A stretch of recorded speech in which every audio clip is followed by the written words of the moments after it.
Hi everyone, hope you are doing well from wherever you're watching this channel, depending on your time zone. Now, most of us, when we saw the former Rift Valley RC Regional Commissioner, George Natembea, resigning from his position to join politics, we thought that he was doing that willingly. But we were asking ourselves a question. Why would someone leave such a lucrative job of high ranking and join the Pata Potea business? I mean, how? Because the position George Natembea was holding to, it was a very high ranking position.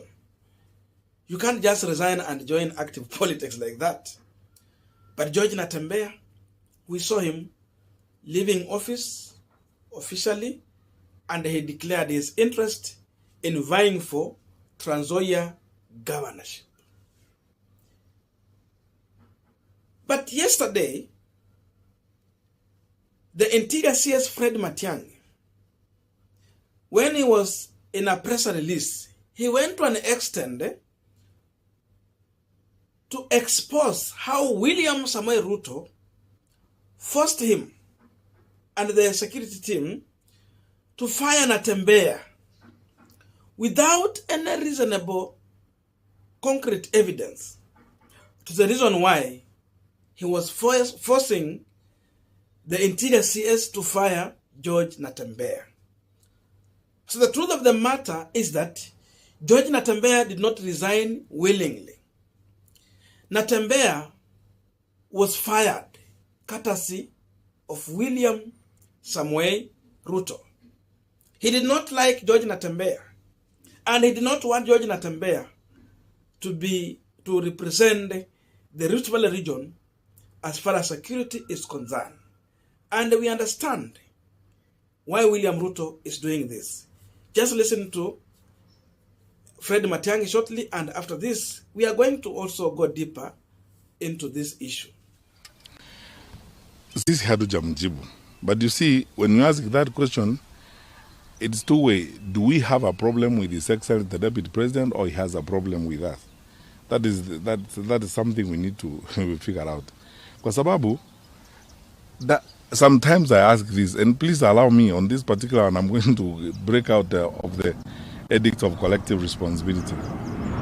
Yeah, so I was saying, you know, on this particular one, sometimes I ask myself the question,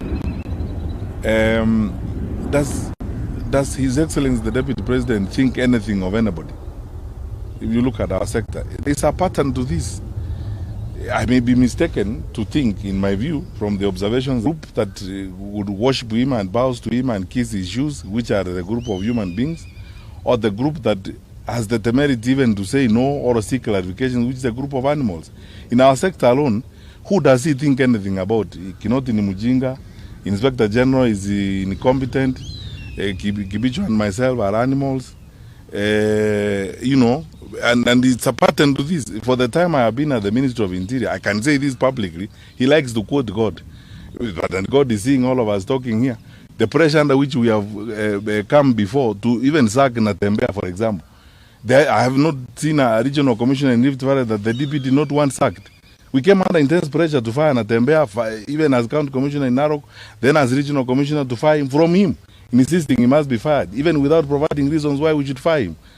I think sometimes, as I said, there is a pattern to this, because Inspector General is useless, and these are officers. Our DCI is somebody who has been respected enough by his colleagues on the continent to be elected to the board of Interpol. Our Inspector General is somebody who has been respected enough by his colleagues to be elected the president of Afripol. So, on full view of the TV screens, his colleagues, fellow inspectors general across the continent, see his senior insulting him and calling him incompetent. Don't worry about me. Maybe me and PS Kibicho are the animals he describes us to be, or whatever the case may be. Does he think anything about anybody?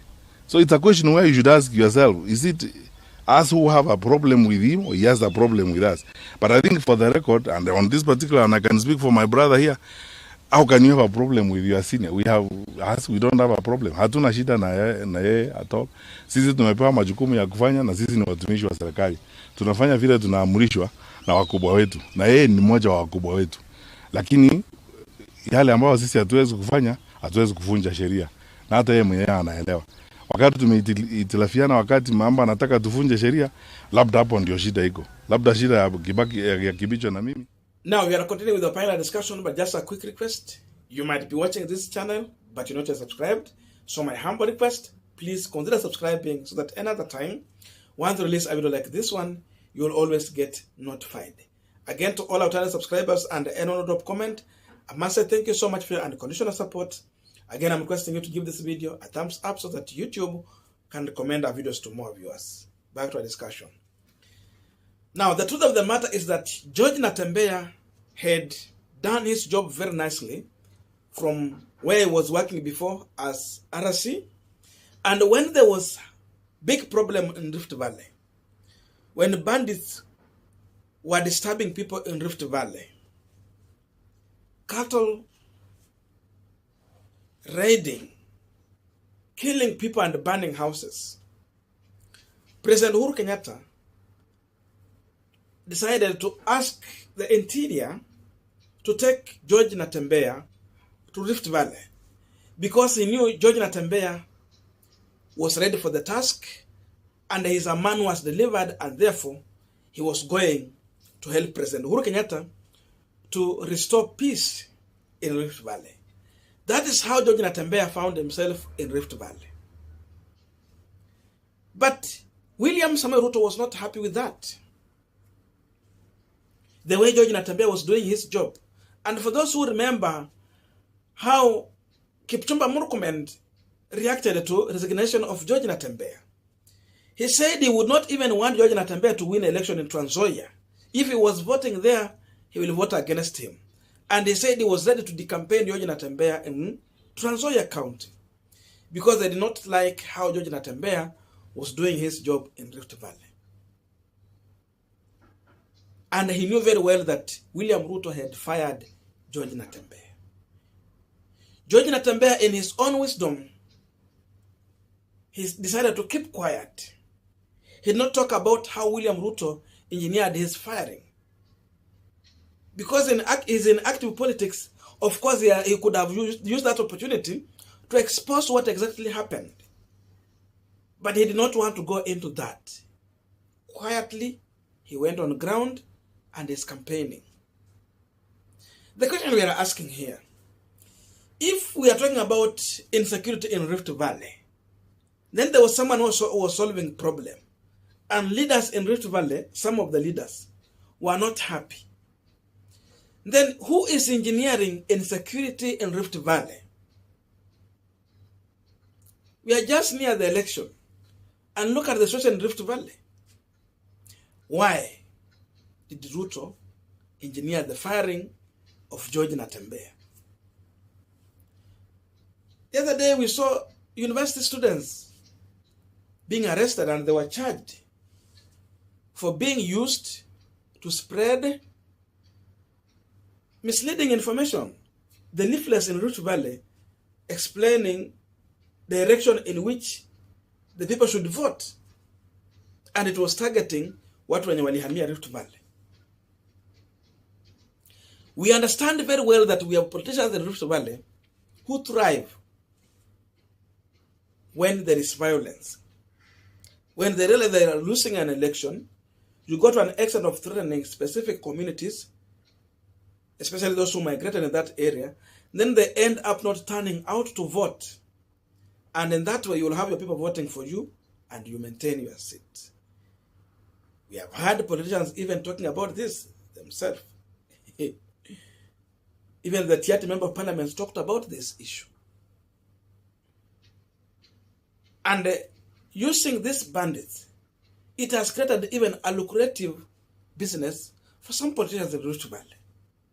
George Natembea was there to solve the problem. But someone was against his work.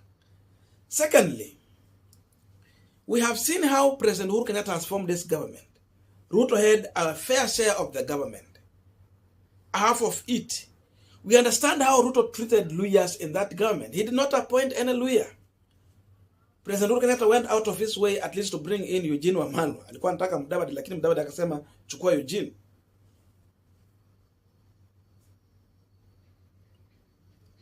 So what does this explain to the Luhya community if now it emerges that William Ruto even engineered the firing of one of the Luhya leaders at higher position of an RC?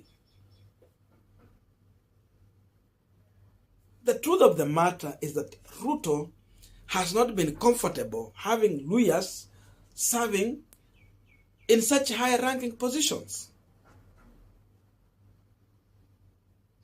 Sasa mtu wa Trans Nzoia, the Luhyas in Trans Nzoia, you should ask yourself a question.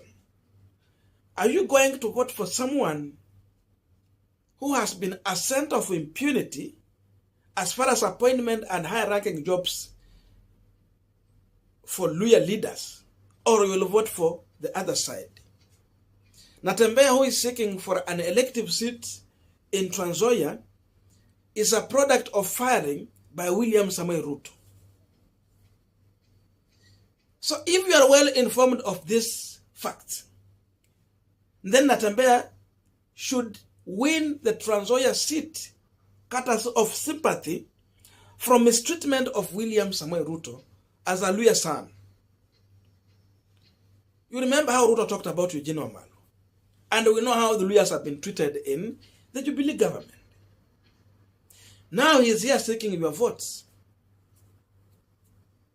Why should Ruto get the Luhya votes? You have listened to CS Matiang'i explaining how he frustrated them, forcing them to fire Natembea. Then he come and seek your votes. Why should you vote for William Samoei Ruto? In fact, now having this information, Natembea should win that seat. Natembea should win. Because he still had edge on his side to serve. But someone cut off his ambition, and he had to change the goalpost to go now for the elective seat.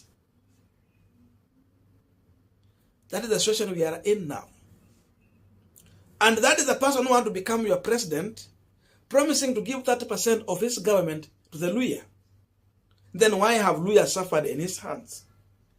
That is a question we should answer on ballot just 2 days from now. Thank you so much for listening to me up to this. May good God bless you, and see you in our next video.